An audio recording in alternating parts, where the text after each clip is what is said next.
শান্তিপূর্ণভাবে চলছে নীলফামারীর জলঢাকা পৌরসভার উপনির্বাচনে ভোট গ্রহণ। সরকারি মডেল পাইলট উচ্চ বিদ্যালয় কেন্দ্র থেকে ভোটের খবর জানাতে যুক্ত হচ্ছেন আমাদের প্রতিনিধি মিলাদুর রহমান মামুন।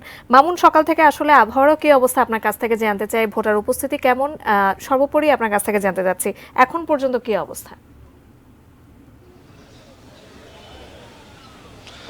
আবহাওয়া আসলে খুবই গরম, যাকে আপনি জানেন যে আসলে সারা দেশের মতো নীলফামারীতে কিন্তু প্রচণ্ড গরম, কিন্তু আসলে সেই গরমের প্রভাব কিন্তু ভোটে লাগেনি। আমরা একটা তথ্য দিই, সেটা হচ্ছে এই নীলফামারীর জলঢাকা পৌরসভা এই এই এই বছরের শুরুতে অর্থাৎ 19শে জানুয়ারি পৌরসভার মেয়র ইলিয়াস হোসেন বাবলু মারা যাওয়ার কারণে কিন্তু মেয়র পদটি শূন্য ঘোষণা করা হয় এবং এর ভোট গ্রহণ আজকে সকাল 8টা থেকে শুরু হয়েছে। আমরা বিভিন্ন কেন্দ্রে ঘুরেছি, এই পৌরসভার মোট 18টি কেন্দ্রে আমরা বিভিন্ন কেন্দ্রে ঘুরেছি।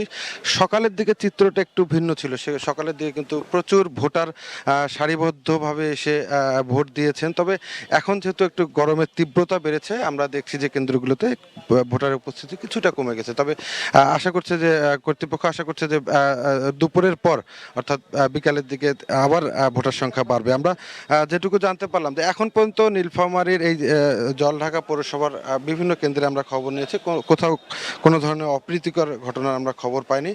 আমরা আমাদের সাথে এই মুহূর্তে সংযুক্ত হবেন জেলা নির্বাচন অফিসার এবং এই পৌরসভার রিটার্নিং কর্মকর্তা জাহাঙ্গীর হোসেন। আমরা একটু তার কাছ থেকে এই পরিস্থিতিটা জেনে নেব। আসলে এখন পর্যন্ত কি অবস্থা, কত পার্সেন্ট ভোট কাস্ট হয়েছে এবং আপনাদের সার্বিক প্রস্তুতিটা কিরকম একটু বলবেন প্লিজ।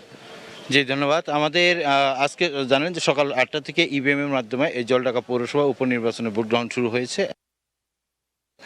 সকালের দিকে ভোটার উপস্থিতি বেশ ভালো ছিল, কিন্তু এখন রোদ বাড়ার সাথে সাথে একটু কমেছে। কিন্তু ভোটাররা যেহেতু এসে তাদের লাইন ধরে দাঁড়িয়ে থাকতে হচ্ছে না, সাথে সাথে ভোট দিয়ে যেতে পারছে।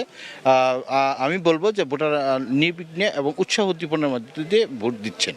আর আইন শৃঙ্খলা পরিস্থিতি যদি বলেন, আমাদের আইন শৃঙ্খলা পরিস্থিতি এখন পর্যন্ত খুবই ভালো এবং কোথাও থেকে কোনো রকম অপ্রীতিকর ঘটনা ঘটেনি, কেউ কোনো রকম অভিযোগ আমাদের কাছে নিয়ে আসেননি।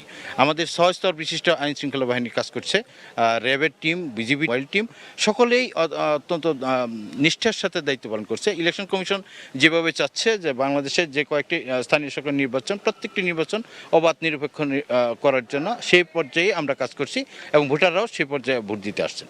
ধন্যবাদ আপনাকে। হ্যাঁ, যাকে আপনি শুনছিলেন যে আসলে এখন পর্যন্ত খুব শান্তিপূর্ণভাবেই ভোট গ্রহণ অনুষ্ঠিত হচ্ছে এবং এই 4টা পর্যন্ত এই পৌরসভার 37,191 জন ভোটার তাদের পৌরপিতা নির্বাচন করবেন। তো আমরা আশা করব যে শেষ পর্যন্ত একটি ভালো ভোট আমরা এই জলঢাকাবাসী আমরা দেখতে পাবো।